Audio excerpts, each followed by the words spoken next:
Good evening, everyone, and welcome into Beyond the Box Score, our weekly program where we break down all the latest football action and soon to be basketball here on Pulaski Citizen Live. I'm your host, Mark Mize, joined by Chandler Harmon. Chandler, last week we got to see Giles County basketball. This week we got to see Richland basketball. So we hate to see that both teams saw their quarterfinal runs in the Elite Eight, basically, for football, but hey, had great seasons, and now it's time for basketball. Absolutely, Mark. And both of the games, all four of the games that I went with you to, those are great teams. I thought that the Giles County boys and girls teams looked good against a very good Page team. Right. And I thought that with Richland and their two wins, boys and girls against Lawrence County, they also looked pretty good. So it's exciting for that. It's awful to have to move from the football season to the basketball season after a heartbreaking loss for both teams, but it's a bright future for sports in this county with basketball coming up. Absolutely. They're getting some of those basketball players who also play football acclimated, so you should see them in the next 2 weeks as well. And we're getting non-district play before we start district action in January, but a lot of coverage here to come at the Pulaski Citizen and Main Street Sports. So it should be a ton of fun there. But just, Chandler, I wanted to give you a chance as we're going to turn the page on today's program basically to basketball. Just what are kind of your final thoughts after your first year covering football here in the county? Mark, I thought it was great. Both teams, I got a little bit of a chance to cover Richland early on in the season, and then was with Giles the rest of the way. I enjoyed it. It was fun to be there, be with the guys, taking that atmosphere, write the stories, get to know some of the coaches and some of the players. I'm excited to see next year when we come back where they'll be. We got some key seniors leaving, but we got some key guys coming back, and we'll be taking the next step as players. So I thought it was a great time, and I'm just looking forward to the next season when it rolls around. Yeah, and I know Chandler would never say this of himself, but I thought you did a great job in first year of coverage, and hopefully much more to come as we now turn the page to basketball. But not before we have our final football episode here on Beyond the Box Score. So we're going to take a quick timeout, and when we come back, Chandler and Chris will break down the final game for the Giles County Bobcats. When it comes to real estate, Haney Realty and Property Management is the team you can trust. Our extensive knowledge of the market and industry allows us to help our clients with any real estate need. We know how to get results. So whether you're looking to buy, sell, or rent, let us put our expertise to work for you. Call us today at 931-347-9150 or visit HaneyRealtyPem.com to learn more. Haney Realty and Property Management, your best friend in real estate. This is Chandler Harmon, and joining me for our last Giles County football segment of the year is my good friend Chris. Chris, how are you doing, man? Man, super excited as always. Just glad to be here, glad to be a part. It's kind of crazy to be talking about the finish of the season. It feels like just a week ago we were talking about week one and Page rolling into town, and now here we are. The week of Thanksgiving and looking at the end of the season. So it's crazy to me how fast football season flies by every year, but it's been a fun ride. What an absolutely phenomenal season it has been for the Bobcats overall. They went into the Tiger matchup 8 wins in a row. Fortunately, we saw that matchup end with a loss for the Bobcats who, all season we talked about how great this team has been. Unfortunately, we saw them overall the whole season. They've been great managing the turnover battle. This game seems that got the better of them. Absolutely. It's no secret if people have tuned into this show or you tune into our broadcast. I talk about it week in and week out. You can't afford to play Santa Claus and give away points and give away penalties and yardage and field position. And unfortunately, it happened to the Cats Friday. No shots against Tyner. Tyner's a solid football team. They did what they needed to do to win that football game. But you had 14 points scored against your offense. You had a pick six, and then you had a fumble recovery for a touchdown. You had another interception that they scored on that ensuing drive. That's 21 points off of turnovers. You lose that ball game 34-20. You take away those 21 points from them. By my calculations, you win that game by a touchdown. So kudos to Tyner for what they were able to do. If you're Giles County, though, you're looking at that, you're shooting yourself in the foot. You were, a player or two away from probably competing in a round 4 semifinal game for a chance to compete for a state championship. So it's tough. It's heartbreaking to lose in that fashion, especially when you feel like you beat yourself more than the opponent beat you. All right, and something that the coach, as y'all hear in a minute from his interview, despite the turnovers and despite how the game was going, the Bobcats really did give their all in that matchup, and I mean that's all you can ask for from a team. Absolutely, I thought they executed fairly well. There were a few mishaps, obviously, some things that you wish you could get back. But I think that they laid it on the line. You can look at some of the stats, some of the numbers. I think Pearson Collier ends up with over 25 carries, right at 26 carries, buck 20 plus rushing. So again, he had a nice ball game. Franchise also played well that game as well. Had some big plays, did some things on the ground as well as in the air that I thought were really beneficial for the team. And then Bones, Damari Bones Allen, a couple of big plays for him. So it was good to see some of that, especially thinking about Damari. There are 2 Division I Power 5 corners on the football field, and you go out and have 4 catches, 83 yards as a sophomore. That's something to hang your hat on. I think it's something they'll be excited about. It's tough losing like that and losing in that fashion again. You just hate to make those mistakes. There's twice this season. The Bobcats, I think, finished with 4 losses, if my memory serves me correctly. 2 of those, you had 3 turnovers in Watertown and then against Tyner. And so you turn the ball over like that, it's hard to beat. It's hard to win, period, but it's really, really hard to beat good teams, especially late in the playoffs. And unfortunately, that happened to the Cats on Friday night. And you mentioned Watertown. Their last loss before this matchup, also on the road. That home stretch and those big road games they played, they really executed well. And like you said, just a shame that in the end the turnover battle really did play such a huge part in that final game for them. Yeah, and it's something that you look back on some of those plays. Pearson Collier has done a phenomenal job for the Bobcats in the backfield, as well as the special teams unit, as well as defensively. He's held on to the football pretty much every touch he's had, and that one just got away from him. Not sure exactly what happened. We were up at Tyner. We were on top of the press box. It's a gorgeous field at Tyner. Horrible press box. Not very ideal at all. Gorgeous field, but I'm not. Whoever did the schematics on the press box, they missed the mark a little bit on that one. But I'm comparing it to Giles County, right? And in comparison, I mean, that's not fair to anybody. But nonetheless, we were way up top. Vantage point wasn't great, so didn't really see what happened. But he drops it, fumbles it, and then they score on that play. And then I look at the interception. I believe it was the first interception that franchise had, and one of those is a ball I've seen him throw 50 times this season. It's a seam route. He does a good job giving it over top of the underneath defender, whether it's a linebacker or the corner, and then underneath the safety. And he's done that all season long. However, this is the first time we played against Division I talent at the cornerback position. And those balls, those guys are going to go get their playmakers out there. And they proved that, Friday and what they were able to do defensively. On that same note, though, kudos to this Bobcat defense. This Tyner team offensively has just ran up and down the field against everybody that they have played. And the Bobcat defense gave up 14 points, essentially, to 13, essentially, to Tyner. And so, again, kudos to them. I've said it for multiple years, and I'll continue saying it. Tanner Holly is as good as they come as a defensive coordinator, especially, in my opinion, at making adjustments. What he was able to do down the stretch and kind of spreading some things out and setting the edge. I think the Cats did a good job that they buy into whatever it is that he's preaching that week. And I thought they did that. Again, just unfortunately, offensively, couldn't get everything the way we needed it to be.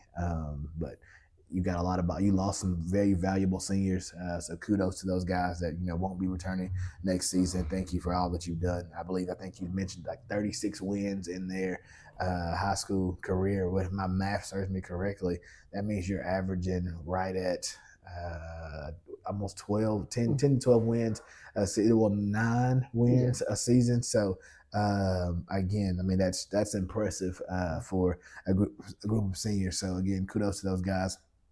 on the same note, there's a lot of Bobcats that'll be returning next year. Some guys that you're going to get back, hopefully healthy. Some guys that that played this year that'll be even more mature, even more talented as the offseason continues. So it's a lot to be excited about if you're a Bobcat. Not to mention that if we keep this same playoff bracket, good Lord's will, and the creek don't rise, the Bobcats would be on the home side of that playoff. So again, you're looking at potentially 4 rounds of home games for the Bobcats, depending on how seeding and stuff goes next season. So again, a lot to be excited about for the upcoming year, but kudos to the Cats and what they were able to do this season. Absolutely. So we're going to take a quick timeout, and then we'll actually talk about next season for the Bobcats. So we'll be right back here on Beyond the Box. For over 50 years, PES Energize has been proudly powering our community in Pulaski and Giles County, Tennessee. We're more than just an electric utility. We also offer internet and phone services. Our commitment to our customers and our community is what sets us apart. We're dedicated to providing safe, reliable, and innovative services. At PES Energize, we believe that serving you is a privilege. We're here for all your energy needs. Visit PESenergize.com or call us today. So, Coach, obviously not the game that we hoped for the Bobcats tonight, but Bobcats giving their all in this final game of the season. Just talk to me a little bit about the game. I couldn't be more proud of that group, our group of seniors. I think they came out and they battled, competed. We had some unfortunate things, a little bit of the weather, a couple turnovers, a few turnovers more than what we normally have. We may not have had 4 turnovers all year. It had 4 or 5 tonight. That just it tough to overcome. I thought we played really well for about 3.5 quarters of defense. Offensively, I think we made plays at times. Probably not as good as we have been. A lot of that's due to the Tyner Academy. They come out and played a really good job did a good job on defense. But again, I couldn't be more proud of our seniors. A great group, and we're really going to miss them. And obviously talking about the seniors and missing them, losing a few key players, what is the message you have to them as we kind of end the season here? Well, we're losing 10 key players. Now we're going to have some underclassmen step up and take those spots. That's just the way football works. So hopefully some of those guys that have been injured will be able to step back, and then we'll be able to pick up and move on. So I know we've got a lot of good key pieces coming back, and I'm sure that these guys are going to do a good job stepping up and next man up mentality. And the last question, Coach, a tremendous run for the Bobcats, 8 wins straight for them, having a next man up mentality all season. Just talk to me a little bit as a season as a whole. Well, I mean, that was something we kind of pride ourselves in. No matter what, we're going to try to go out and get that next guy ready to play that spot, and our kids embrace that as well. And again, our kids are just resilient. For a team that started winning 3 of these guys come a long way. Gas Department of Pulaski is here to help you save money. Natural gas is safe, efficient, and cost-effective. It's up to 50 to 60% less expensive than electricity for home heating. Plus, it's clean and efficient, so you can feel good about your choice. Call us today for service or visit our website to learn more. Make the switch to natural gas and start saving today. And we're back. And for this last part of our segment for the Giles County football team, we're going to actually do a little bit of a preview and idea of talking about what they've got for next season. So obviously, Chris, Bobcats will be losing Pearson Collier, Buckner, Reese, some big-time players for the team. But as Coach mentioned in his interview, and as we've seen, there's some guys that are going to be stepping up next year that can help hopefully fill a little bit of that role gap. Absolutely. You hate to see guys like Jack Reese, Pearson Collier, Cannonball Malone playing at center for you. Let's see. Again, Dallas Buckner, some of those. Again, all of the seniors that you may be losing, and I may be forgetting some of, so forgive me. But you hate to see those guys go. That's big-time talent. But there's a lot of returning Bobcats that I think you're going to be solid. If you look at it from a position group standpoint, you lose one offensive lineman, and that's Malone. It's an important offensive lineman because he was your center, but you lose him. But everybody else returns. In your wide receiving core, you lose one Bobcat. That's Jason Stevenson. Didn't see very many reps this season, so you lose him. But you bring back everybody else at that spot. And so then obviously you get your quarterback back, which is always huge when you're talking football, having him back in uniform. So that's great to have. And then on the defensive side of the ball, you're bringing back a lot of guys that have played a lot of minutes. Not to mention you're going to get guys like Tate Bedford back in uniform, who if you thought Tate Bedford was a ticking time bomb before the injury, just imagine where his adrenaline will be that first Friday night when he can run out of that tunnel again for the Bobcats and what will be his senior season. So again, a lot to be excited about for the Bobcats. Up and coming Bobcats, I think that will continue to be better. You look at guys that play fullback like Dallas Buckner. Well, you got a guy like Tristan Houston, who we saw in against Community, had a really good ball game, and then had to go play fullback against Jackson Northside. Did a really good job there. So you get guys like him, guys like Braylon Bledsoe that played some valuable minutes for you at different spots. Really interested to see where he's going to land as far as the position is concerned. He's moonlighted at corner. He's moonlighted at safety, outside linebacker, a little tailback here, some wide receivers. So I'm just interested to see what they're going to do with him, where he's going to find his niche with this ball club going into next season. But I'm excited. There's a lot to be excited about if you are a Bobcat fan, Bobcat coaching staff. I know they'll take probably the next couple days and rest, and then they'll be back in there lifting sometime next month, more than likely getting ready for the upcoming season. It doesn't stop. It's just it's a continuous thing, and you have to buy in. And I think they got a chance to see just how close they were.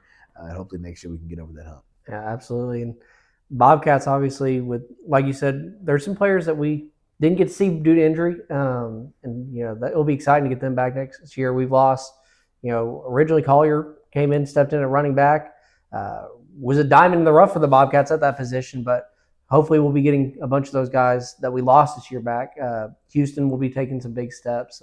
I think it's a Bobcat team that really we should be excited for. And Coach David O'Connor always finds a way to get his guy where they need to be. So I think there's not really a whole lot of worry about, bringing those next guys up. No, I don't think so either. Another guy who we saw some this season as a freshman, who I think over the next couple of years is going to be an absolute terror, and that's Zahari Howe. He looks as if he could play defensive end for the Vols Saturday. I mean, he already fits the part. He fits the mold.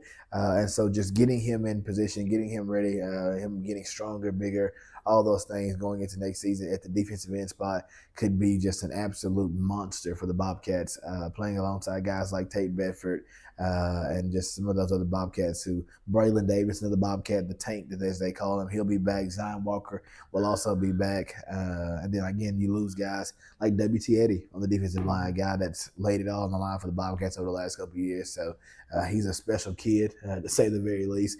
We both share some South Child Eagle blood, so I'm a little special for W.T. But it's hard to replace guys like that, especially character guys. But I think that they've done a good job as a senior class, and they've left the Bobcats in good hands. I look forward to what the Cats are able to do next season. And I don't want to rush the year by, rush the months by. You say take your time, but I'll be excited when football rolls back around. Absolutely. Well, Bobcats season unfortunately ends, but we're going to take another timeout, and then you'll hear from Mark and Dylan Mays with the Richland segment here on Beyond the Box. But before you go, not to cut you off, before you go, you mentioned it, I wanted to say it a moment ago, kudos to Coach Nick Patterson and the Richland Raiders and what they were able to do this season as well. I know this isn't the Richland segment, but I wanted to definitely say that and wanted the people to hear it. Just a phenomenal job there. What they were able to do Friday night. It was double heartbreak for me and JP. We were listening to the game on the way back from Chattanooga. Obviously, we were an hour ahead, and so to get beat in a situation like that right there, just your heart breaks for those kids, for that program. But I just couldn't be more pleased with what he's been able to do. So kudos to him and that program as well. You got two schools in your county both able to go to third round of the playoff. That's pretty impressive. So keep up the good work, and we'll see you guys next season. Yes, sir. So we'll be taking a quick timeout here on Beyond the Box Score. For a new job, let M&M Staffing be your guide. With over 20 years of experience, we know how to connect great people with great opportunities. We work with over 80 companies, so we're sure to find the perfect job for you. Our team is dedicated to helping you succeed, and our high customer satisfaction rate proves it. Ready to get started? Visit us at mnmstaffing.net or give us a call today at 931-347-4255. And we're back here on Beyond the Box Score for our Richland segment. I'm Mark Mize, And Dylan Manus joining me once again. Dylan, you had a chance to take in the Richland quarterfinal contest versus number 1 McKenzie. Raiders fall on a last-second field goal, 24-21. Just first off, you were in the stands along with us. Just what was the atmosphere like? Yeah, that's as loud and lively an atmosphere for a Richland football game I think I've ever been a part of. I've been thinking about it all season, Mark, where you know it's a good problem to have when you need to arrive no later than 6 in the parking lot to get a good seat. That speaks volumes of where Richland football is this decade in the Patterson era, what we've seen, and to 2 years in a row getting this deep into the playoffs. Just a great atmosphere. Of course, everybody and their grandmother with their cowbell or shaker or whatever, they can make some extra noise. We normally don't think about home field advantage in high school football because you can only have so many, several hundred, 1,000, 2,000 people. How much is it really going to affect things? But when you start bringing in the noisemakers on top of that, it can make for a loud, raucous environment. We certainly saw that Friday night.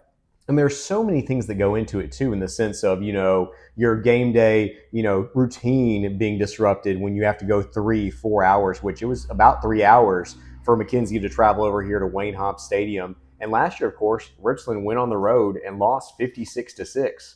This year, I think there was a little uneasiness up to kickoff because I think everyone kind of knew this is a really special Richland team and they were going to rise to the occasion. But, I think, the memory of that 50-point loss last year was still kind of fresh in people's minds. But it did not take long for that to be erased on Friday night. Of course, Aylin Kennedy had a big kickoff return down to the 35-yard line. Jake Sands basically got every carry on the first drive, scored a touchdown to go up 7-0. Choosing to get the ball first, I was curious, how is this going to go? What is Richland's game plan going to be coming into this? But getting the ball first, taking time off the clock, and really enforcing your will, setting the tempo, I think ended up being a really great call. Yeah, it always throws me off. I'm a little more conservative, kick early, and receive the ball to start second half. But in Richland's case, like you said, Mark, I think they were trying to set the tone early, exert their will, and you saw that on that opening drive. They could have asked for a better drive to start out the game, and really McKenzie had no answer that first drive. I don't know what they were expecting on their end, but certainly Richland in their rushing attack looked very comfortable. Yeah, and you look at the first half there, Richland came out in a set that I don't remember what they end up calling it now. I'd heard from some of the folks that I'm acquainted with what they were going to do early on, but of course we hadn't talked about it on the show, just as that's kind of insider baseball. But they come out in an I formation with also an extra offset fullback, so you're running a double fullback set.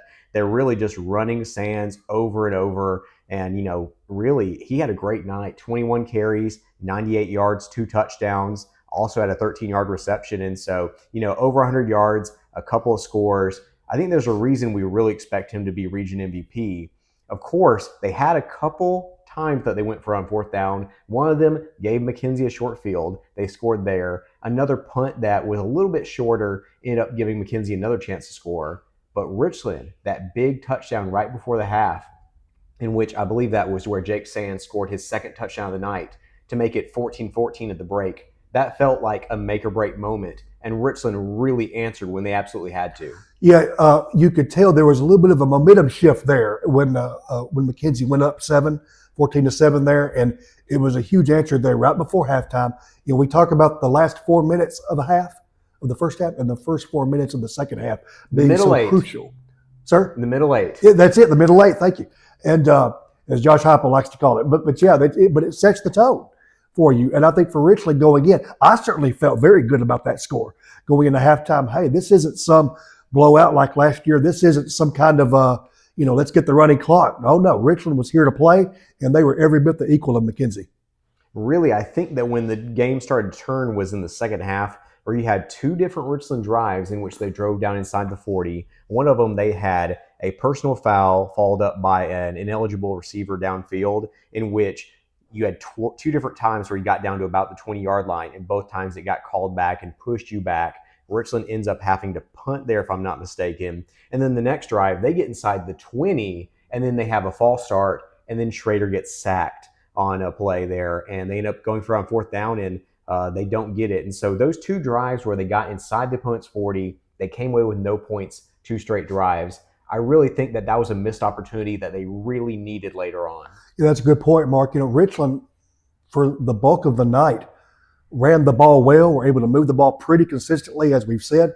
You talk about time of possession being so crucial in making it a close game, but you also have those missed opportunities, and one penalty can ruin it for you, or a dead ball foul, a sportsmanlike conduct penalty, which we saw several of those on both sides the other night, can certainly get you out of rhythm, and it certainly did for Richland there in the second half.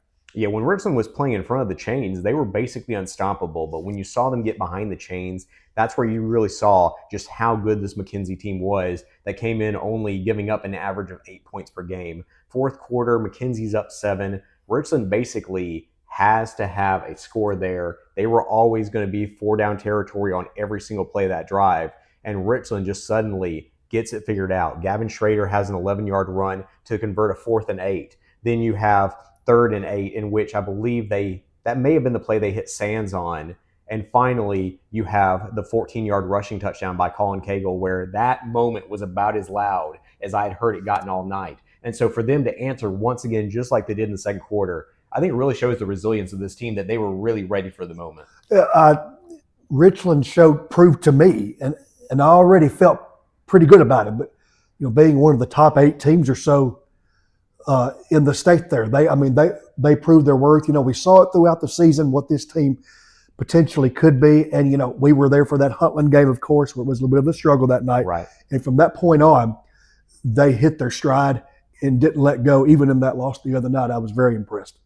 And so finally, on the last drive for McKenzie there, nearly had a sack, and this was ended up being probably the most important play of the night, in which Cole Brown was wrapped up. He spun out of the tackle, which would have been a sack, and he runs 40 yards down the sideline, sets his team up in field goal position. They, of course, actually end up not being able to get in the end zone, but they set up a 39-yard field goal for Aiden Mason. And a lot of the Richland fans really didn't like this, but I think this was one of the, just when you think about just being almost a movie-like experience, just like, this is, novelty, a picturesque moment when you think about high school football deep in the playoffs, whenever Richland was getting about as loud as they had been all night before the field goal, and Aiden Mason, the kicker for McKenzie, turns and is, pumping up the crowd saying, get louder, I feed off this. And, some of the Richland fans wanted to see him get an unsportsmanlike conduct penalty for taunting the fans, but that's not really something you're probably going to see in that situation.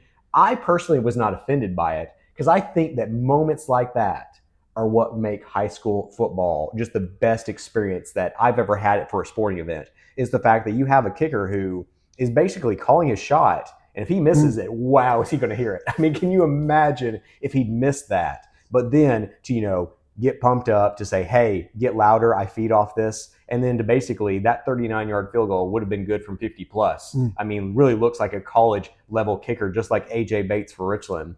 And he hit the game winner as time expired, and McKenzie gets another chance to go to the semifinals and beyond. Yeah, I saw that, Mark. We all did, of course. And from the Raider perspective, of course, how dare you on our field, right? Now, I've always said, any player, no matter what, if you can back up your talk, what else can you do? You say you're going to do something and then you do it. Well, okay, congratulations. There's nothing left to say. And so he nailed it. As much as I shook my head and thought, oh, what a great season. We were that close. He delivered. And McKenzie proves again why they, consistently year in and year out are able to make these runs. And part of it is good special teams. And they proved it again Friday night. Cole Brown punting was amazing too. Yes. Their quarterback, who is probably going to play some high-level college football, was also probably the best punter I'd seen all year in that game too. And so Richland takes number 1 McKenzie down to the wire, but falls on a last-second field goal. We're going to hear from Coach Nick Patterson now, who had a chance to talk to Jennifer one final time after Friday night's loss. Congratulations on a fantastic season. And I want to say, you guys came in, you had a game plan. Tell me your strategy walking into this game. Well, we wanted to keep their offense off the field. They're a good football team. They have been for many years. And, so that was part of our game plan, was to, with our pounding that we got into with our heavy sets. And, for the most part it worked. We went for it on the 4th down. I shouldn't have probably done that, but and then punted once or twice. But I mean, what a heck of a ball game. What a heck of a ball game. Absolutely. You guys went toe-to-toe in a game that several had counted you guys out. You came up with some looks that we hadn't seen this season. You had some motion up front. You went back to the Wildcat that worked early in the season. How well did your guys execute, and when did you guys kind of come up with that strategy? You've been holding it in your back pocket, or was that just something kind of decided after game film? No, we've been working on it for a while. We knew this game was inevitable. We knew we were going to play them at some point.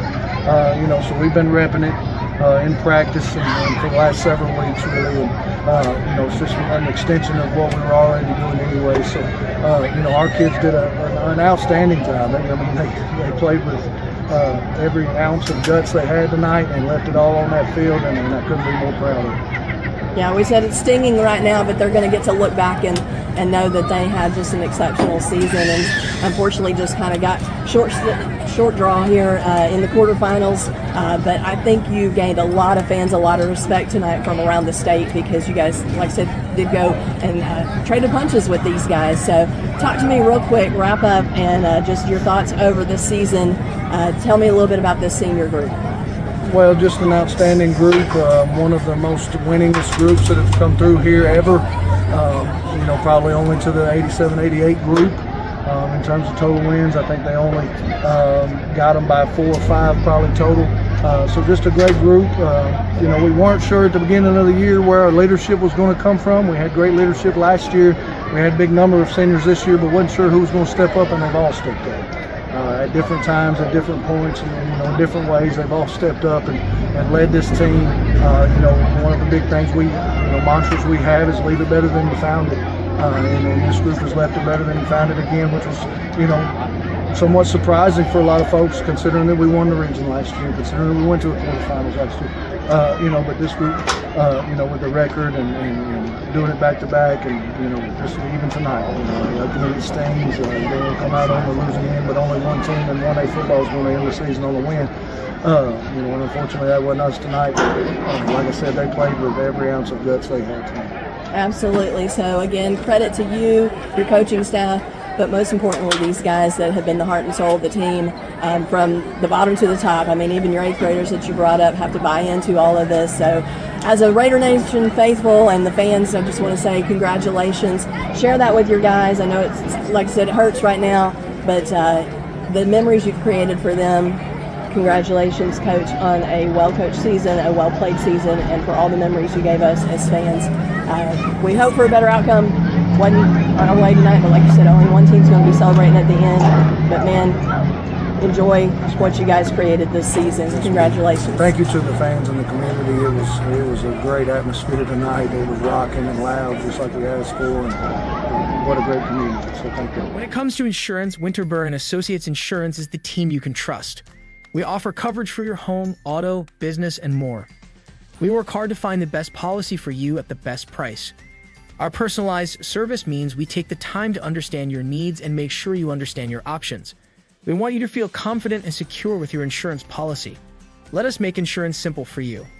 Get a quote today at winterburinsurance.com or call us at 931-363-8638. You just heard from head coach Nick Patterson of the Richland Raiders after Friday night's loss to McKenzie 24-21 in the state quarterfinals. Dylan, now we're going to take a second to talk about what Richland has coming back next year. Of course, you look at the last 4 years, this Richland senior class finished with 30 career victories. They were 30-17. According to Patterson, this is the highest win total for a senior class since 1988. And so they really, the last 2 years, these two senior classes have just really changed kind of the measuring stick for this program in terms of what you expect out of Richland Raider football. And it'll be interesting to see what we get coming forward. Mark, I'm a history guy. I look back and, my senior year was exactly 20 years ago, 2005, that year. And so I had a lot of time to reflect this season and where we are now in that 20-year span and what we've seen in the last 4 or 5 years with this senior class, as you say. The 3 huge winning seasons, 3 out of 4 years. In 2022, then last year in 24, winning region, and then winning it again this year. I believe the first time back-to-back region titles I believe so. In Richland football history. What a marker for this team as a way to look back and go, look at what this great deep group accomplished there. I'd say 2023 was a little bit of a fluke that year where they were in some tight ball games and down the stretches weren't able to sustain that, I think, going forward. But overall, though, the culture of Richland football, what we've seen is, as you say, Mark, I think the best we've seen consistently since the mid to late 80s, where they were making that Clinic Bowl run and having those very good teams under Andy Chun. And so it's a credit to Coach Patterson and that staff and just the community supporting these young men through this decade. And so looking at what they have coming back, we'll first start with some of the good. Obviously, Gavin Schrader will be back as a sophomore next year. I mean, there's a reason he's getting Division I looks. Just really, really a transcendent player when you talk about the build, the arm strength, some of the accuracy early on. And really, over the course of the year, we saw how even his ability to read plays, to get used to the high school games, speed, I mean, just unbelievable.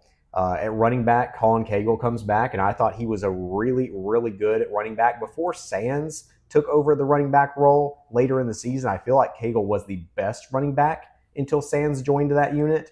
And then, of course, Jax Hunter, who was a standout freshman, really didn't get a lot of touches this year. But when he was a middle schooler, I think he had a 2,000-yard season his 8th grade year, just has elite speed. You saw it on that 49-yard rushing touchdown a couple weeks ago. And so I really feel like running back's going to be great. At receiver, you have Aylin Kennedy coming back, but also, of course, Hudson Griggs and Cam Drake and some of the young guys. I mean, when you talk about the quarterback, the running back, skill positions in general, I mean, just an embarrassment of riches. Losing Jake Sands and the fullbacks, that's hard to take. But you feel good with what they got coming back.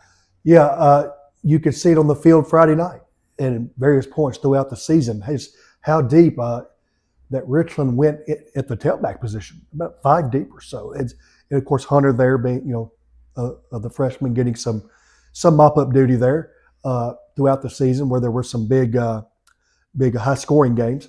But as you say, Mark, it's a credit to the coaching staff and the program starting in middle school up to develop this kind of depth so that Richland is in a place where you don't necessarily have to rebuild. You can reload. You have that talent on the offensive end. Obviously, like you say with Schrader, who is so unique in his build, his ability to throw. He's only going to get better at that as he matures. And I didn't realize Aylin Kennedy is back. Yeah, he's what a weapon! year. You made my night, Mark. Unbelievable, the skill that he brings. And Griggs, of course, already playing DB. We see what he can do. There's a lot of good there on the offensive end to be proud of coming back next year. Then you get to the tough part, which is one, the H-back, which is the tight end fullback hybrid role. I mean, you lose AJ Bates, Levi Reedy, Brooks Bratton, Shooter Foster, basically everyone who got a snap at that position mostly this year. And offensive line, you return Cole Doggett among the starters. Among the backups, you have Caleb Dunn, and I think there was one other. I apologize that I don't remember the other player, but I think you had about one starter and a couple key backups. But other than that, there were 7 senior offensive linemen on this year's team. Oof. That explains a lot. That's hard to replace there. On the defensive side, you lose all 4 of your defensive linemen there and 2 of your 3 linebackers. The front 7 on defense and the offensive line, being able to rebuild with some of those really, really talented young players who were, standout middle school players. Them taking the next step is the difference between Richland finding themselves in the quarterfinals and beyond again next year and potentially maybe taking a slight step back. They have to address those positions. Absolutely, Mark. It's true of at any level of football. If you don't maintain the line of scrimmage on both sides, you're going to have a long season. And so, as you say, with the middle school program being dominant as they've been, and you have these younger players coming in as freshmen, now sophomores, the 8th grade class that'll be coming in as freshmen, it's going to be some good opportunities there to see what they can do in the middle, around the line of scrimmage, because you got to have that to set the tone. I think it'll be a good opportunity given the youth there. But one thing I will say to that point is almost all of the starting offensive linemen, with the exception of Doggett this year, were all starters since their sophomore season. And 2 years ago, when they started for the first time, coming off a year in which you had one of the biggest offensive lines, probably in program history, that had basically all just graduated. You lost 4 starters that year, 4 years ago. And all those guys came in and started for the first time as sophomores. as sophomores, you saw some games where they really weren't quite ready for the stage yet. And then you look this year, they won an offensive lineman camp against Columbia Central, against Wayne County, Hickman County, Battle Creek, all these big teams. They really, really, over the course of 3 years, you see the development. You see what they became. And there's every reason to believe that those same kind of guys who are going to come in and take their lumps as freshmen and sophomores and build into something truly special like we saw this offensive line and defensive line this year, I think that's going to happen again. But finding those guys and building them just like you built this current line that was so successful this season, that's really, I think, the biggest key for next year's team. Yeah, that's a good point, Mark. And of course, with an offensive line, we see it in college football with NIL, and you want to have a gel there where they're used to playing together, and that takes time. And I think you make a good point that you're going to face some difficulties there across from some of the defensive lines that may be more experienced than these younger guys that'll be coming in. But like you say, that adversity only makes you stronger, and I have full confidence in this coaching staff to get them there. Raiders have won 30 games in the last 4 years, looking to continue that trend with some new players and a really good recruiting core next year as well. And so we're going to take another quick timeout and be back with our final segment where we cover some college football playoff action here on Beyond the Box. When it comes to real estate, Haney Realty and Property Management is the team you can trust. Our extensive knowledge of the market and industry allows us to help our clients with any real estate need. We know how to get results. So whether you're looking to buy, sell, or rent, let us put our expertise to work for you. Call us today at 931-347-9150 or visit HaneyRealtyPM.com to learn more. Haney Realty and Property Management, your best friend in real estate. And we're back here for our final segment here on Beyond the Box Score. I'm Mark Mize. He's Dylan Manus, talking a little college football playoff scenarios here on Beyond the Box Score. Dylan, it's been an interesting season. And right now, we're looking at a lot of deserving teams, but only 12 of them can go ahead and move on to the current playoff format. Yeah, Mark, I would say in this era of college football that we are in now, you're seeing a lot of parity there at the top in many respects. As I'm looking down so far, you're looking 15, 16 teams, 9-2 or better. A lot of teams still in the hunt, a lot to play for as far as a playoff spot is concerned. Obviously going to 12 expanded that field. So it's a good opportunity for several teams out of that group. Well, I tried to figure out today how many teams I thought had some semblance of a chance. And quite frankly, and once again, I will note, this is because I think there are about 6 group of 5 teams who could all vie for that last spot.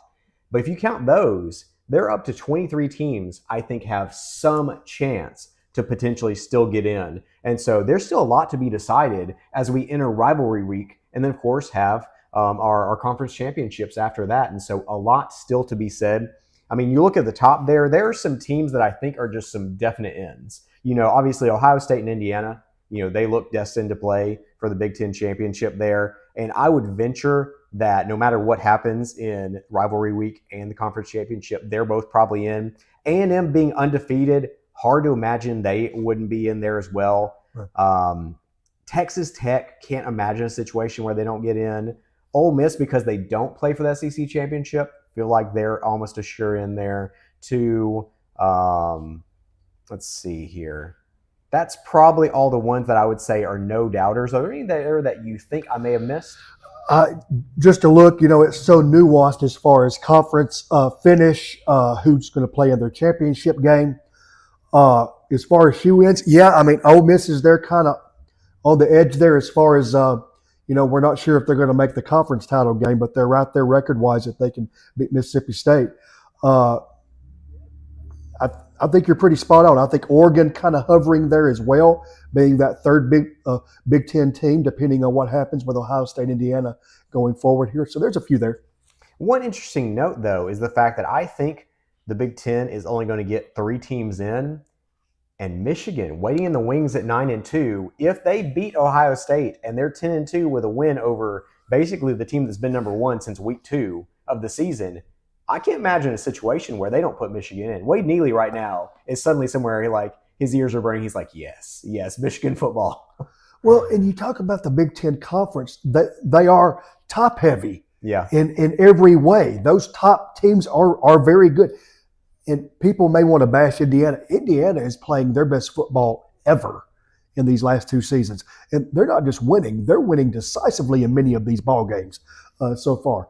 I'm looking forward to that Big Ten title game. We'll see how they measure up against Ohio State compared to last year. But you have to wonder, with Oregon kind of hovering there as well, potentially could there be 4 teams in the Big Ten? Of course, the same argument could possibly be made for the Southeastern Conference as well.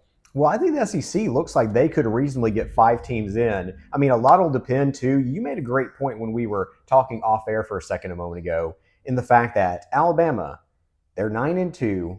One, they play Auburn, but assuming they beat Auburn, they would be playing for the SEC championship. And if they get a third loss there, how much does this committee, based on past precedent and what they have said they will do, how much do you think that might potentially affect whether or not Alabama could get in if they did go to the championship and then end up 10-3 after a loss to A&M? Yeah, the committee made it pretty clear, as clear as this committee could, Mark, if I may say so, that if you make it to your conference championship, that means you finished at least tied for second in your conference. Why would you be punished then for losing when you did everything in your power to get to this point to begin with? And that's why I think a conference championship loss should not penalize you. And that was their view last year. Now, the way this committee works with different members in and out, do they move that goalpost, if you will, if we can use that term? We'll see. I think they need to be consistent in that regard and honor those conference championship losers, particularly in the Big Ten and the SEC, where you can get more than one team in. And you mentioned the getting more than one team in. I think that's the factor that potentially could throw a wrench in this. The Big 12 could theoretically get a second team. Right now, they have 3 teams in the top 13. They will not get 3 teams. But I could see a situation if Texas Tech got upset in the Big 12 championship. I think Tech has been so impressive this year that a 11-2 Texas Tech team probably would get in if their loss was in the Big 12 championship. And of course, the team that beat them gets an automatic bid. And so that would suddenly decrease the number of potentially SEC and Big 10 teams you see because they stole an extra spot there for the Big 12. And then really one of the most interesting ones is Vanderbilt at 9-2. If they beat Tennessee, which is currently number 19 in the rankings, you'd think that would catapult them some. But I'll be honest, I think you have to be minimum 11th place and probably 10th place in the rankings in order to make the playoffs. And I'm not sure Vanderbilt gets there even at 10-2, because if there was a situation where they're the 6th SEC team, I just don't see a scenario in which the SEC gets a 6th team in. Yeah, that 10, 11, 12 seeding is very deceptive because you have to consider your group of 5 highest conference champion or highest ranked team, probably both, that would be getting in there. So you're in a way, you're playing from behind, even if your seed doesn't show it initially, because we're going to see someone like a Tulane. They're ranked 24th right now. And as I'm just looking at, I think that's the highest ranked group of 5 team. It's the only ranked group of 5 team. The 24th mark. And so so finishing in that 11-12, I mean, right now it's BYU Miami. Obviously, it won't stay that way. It'll be reshuffled the next 2 weeks, of course. You have to consider that. You almost, to play it safe, really want to finish in the top 9 just to give yourself some assurance there. Yeah, I think 10th would be high enough, but I think there'd be a lot of upset Vanderbilt fans if they went 10-2 and didn't get in, just because there's almost kind of a cap on how many teams from one conference can get in, because the committee probably feels a certain way about what that would look like. Which, granted, I don't know if that should be the case, but the committee has certain unwritten rules, I think, in which they're kind of lending themselves to, whether or not there's any legitimacy to that. So the last thing that I wanted to talk about was the fact that there are a lot of group of 5 teams that have a reasonable case. Tulane is 9-2. If they won 2 straight games, including their conference championship, they'd be 11-2, and quite frankly, I think they'd just get in. They would be the top team. But North Texas is 10-1. They could theoretically go 12-1 winning their conference. James Madison is 10-1. They could theoretically go 12-1 winning their conference. Navy is 9-2, but they could go 11-2 and win their conference. And San Diego State is 9-2, but they could go 11-2 and win their conference. So there are 6 different group of 5 teams that could get to 11 wins and a conference championship. And I think all 6 of them in the right scenario could be an 11 win, ranked maybe 23 or 24, and get in as that group of 5 automatic bid. I'm seeing more conference expansion candidates here, Mark, for the Power Five. My gracious, that's as good a group as I think we've seen record-wise from the group of 5 there, and they've been pretty consistent. Look at James Madison the last 3 years. Yeah, that's a team no one wants to play. They can wreak some havoc there. Of course, Tulane, as you say, they've been doing pretty well for the last couple of years. North Texas, I haven't really had a chance to see. That actually threw me off guard, Mark. Only one loss. One loss. That's incredible.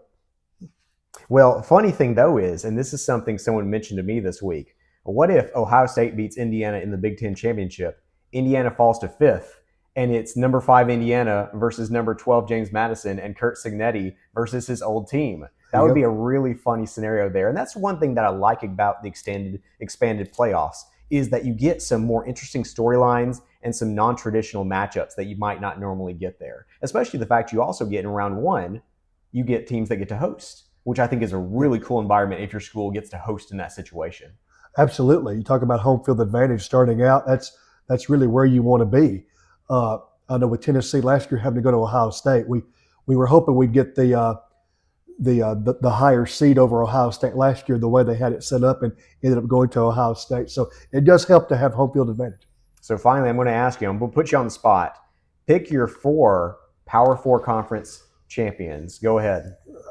From the Power 4, Ohio State from the Big Ten. In the SEC, let's say Alabama versus Texas A&M. I think Alabama's been tested a little more than Texas A&M at this point. That's a hard one to pick, Mark. This will be A&M's first conference title game. I hesitate there. But Alabama has been there before, of course, not with its coaching staff, so could be interesting. I almost hesitate to pick one. In the ACC, we have here SMU, Virginia. Not sure if Georgia Tech still has an outside shot. There are 4 teams that have a chance, but the current 2 teams that control their destiny are SMU versus Virginia. I like what Virginia's been able to do, though, throughout this year. It's a Cinderella story. I like them in the ACC. The Big 12, boy, for those teams, how top-heavy they are, that BYU Texas Tech possible matchup there. They played just a couple weeks ago in Lubbock, and it was no contest. Interested to see how they might do on a neutral site there. But I think Texas Tech might be the one to beat there as well. Last question for you, though. Does Vanderbilt make the playoffs? It's going to be difficult. Like you said, it can be, the old proverb, it's lonely at the top. It's actually quite crowded at the top. And with this playoff system, the way this year has gone, I think to your point, Mark, earlier, the committee is going to feel a little bit of a push-pull there on how many from a particular conference. If we simply threw conference labels out and said top 12 teams or best 12 teams, I think you may have a good argument for Vanderbilt. But I think it's going to be difficult. Well, I'm going to go ahead and tell you they're not going to get in, and it's because they're going to lose those Tennessee Vols this weekend. So I can't believe you didn't hit us. I appreciate the vote of confidence, Mark. I'm trying to stay humble right now. We got to deal with Diego Pavia, and of course, he's become a national sensation, having a great year. You got to be on your toes. Yeah, in the newspaper, I went ahead and picked Tennessee. I think it's just too much on Rocky Top there. And of course, last year it came in with Vanderbilt feeling pretty strong, went up 14-0, and then they got smoked in Nashville. So honestly, I expect more of the same. But it's been a lot of fun. We'll still talk maybe a little more college football, but of course, we are now going to transition to basketball. Hopefully, when we have Lawrence County playing one of our local teams, as they did this week, maybe we'll get you back on the show again, Dylan. It would be wonderful. Lawrence County, Richland, whatever it looks like. We're very blessed to have some very good teams athletically here in our region for basketball, not just football. So it's a good time to be a fan. Absolutely. So this was our final football edition of Beyond the Box Score, but we are not stopping just yet, as we're going to have basketball coverage for you through the winter season as well. Want to give a shout out to Dylan Manus, Chris Bledsoe, and my co-host Chandler Harmon, who were all part of tonight's program, as well as Jennifer Hawkins, who actually was on the interview segment with Nick Patterson there as well. And then a huge shout out to our producer, Scott Stewart. So great week of basketball that we've had, and going to be more of that as we go on throughout the season. So thanks again for tuning in to Beyond the Box Score. Hope you have a great week and enjoy Thanksgiving.